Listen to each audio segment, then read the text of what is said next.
Hello everyone, welcome back to my channel. কেমন আছো তোমরা সবাই? আশা করছি সবাই ভালো আছো আর আমিও ভালো আছি। আর এখন বাজে সকাল ৯টা। এই ৯টার সময় বিছানা চাদরটা চেঞ্জ করছি। ঘুম থেকে উঠেছি ৮:৩০ নাগাদ। উঠে ব্রেকফাস্ট রেডি করে ব্রেকফাস্ট করা হয়ে গেছে। চাদরটা অনেক দিন ধরে চেঞ্জ করা হয়নি, ওই জন্য চাদরটা চেঞ্জ করে নিচ্ছি। চাদরটাকে তুললাম আর আমার বর বলল চলো এক্ষুনি আমার সাথে বাজারে। ওর সাথে আমাকে বাজারে যেতে হলো এখন। চাদরটা ওরকমই তোলা আছে, এখনও পাতা হয়নি।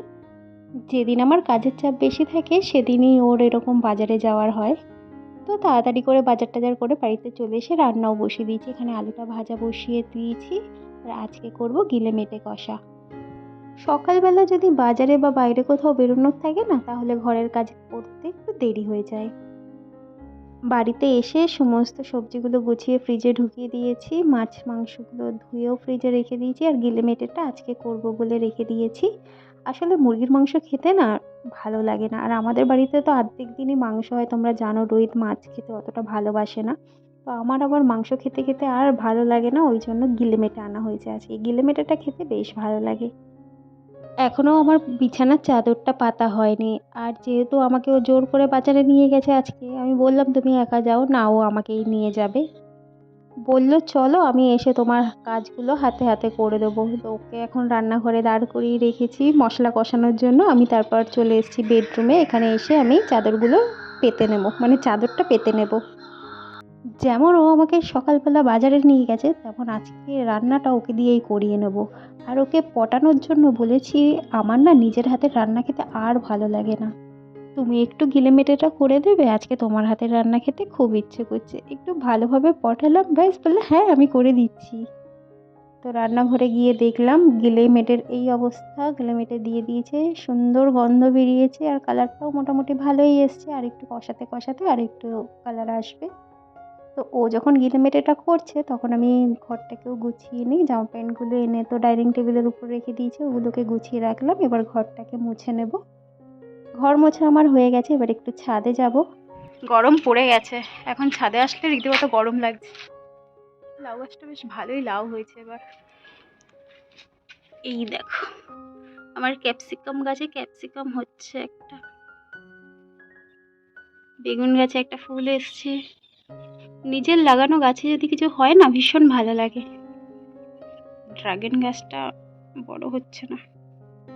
এইটা তো সব থেকে এপিক, এইটুখানি গাছ এত বড় একটা লঙ্কা। এবার নিচে গিয়ে স্নান করে খাওয়া দাওয়াটা করে নেব, চলো। 2000 years later.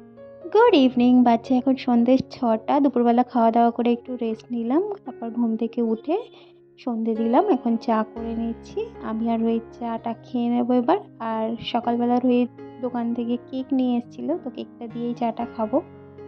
বড়দিনের কথা মনে পড়ে গেল, বড়দিনে প্রত্যেক দিন কেক দিয়ে চা খেতাম। এখন তো আর ঘরে কেক নেই, এখন দোকান থেকেই কিনে খেতে হচ্ছে। আর কালকে হচ্ছে রোহিতের বার্থডে, মানে রাত 12টার পরে, ওই জন্য এখন একটু পায়েস বসিয়ে দিলাম। আর আজকে ডিনার করতে করতে রাত 12টা বেজে যাবে, মানে ওর জন্মদিন পড়ে যাবে, কারণ একটু কেক কাটার প্ল্যানিং আছে। তো আমি একটা কেক অর্ডার করেছিলাম, চলে এসেছে। এটা একটা হোমমেড কেক, একটা মেয়ে বানায়, তার কাছ থেকেই অর্ডার করেছি। কেকটা কেমন হয়েছে কমেন্ট করে লিখে জানিও। তো রাতেই কেকটা কাটা হবে, তারপরে আমরা ডিনার করব। তো ডিনারটাও আজকে একটু স্পেশালি রেখেছি, ওর ভালো লাগে যেটা সেটা। কিন্তু আরেকটা মেন কথা হচ্ছে শনিবার পড়ে যাচ্ছে, তাই জন্য নিরামিষ। তো নিরামিষের উপরেই ডিনারটা রেখেছি। এখানে আলুর দম করছি, এখানে কড়াইশুঁটির কচুরি আর পায়েস। তো রাতে এটা ডিনার করব, কালকে সকালেও এটাই ডিনার করব। ময়দা মেখে রেখেছি, সকালে উঠে লুচিটা করে নেব, তাহলেই হয়ে যাবে। তো এখন অলরেডি 10টা বেজে গেছে, আমি রান্নাটা করে রাখছি। 12টা নাগাদ ওর কেকটা কাটা হবে, তারপরে আমরা খাওয়া দাওয়া করব। তো চলো রান্নাটা করে আবার সেই রাত 12টায় দেখা হচ্ছে।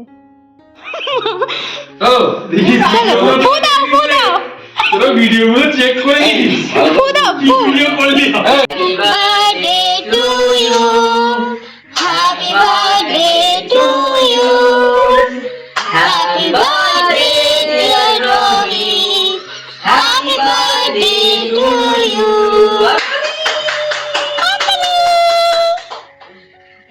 সবাই মিলে একটু কেক কাটিং করলাম, তারপরে আমি ডিনার নিয়ে চলে এসেছি। এটা রোহিতের ডিনার, মানে বার্থডে স্পেশাল ডিনার। কড়াইশুঁটির কচুরি, আলুর দম, পায়েস, আচ্ছা।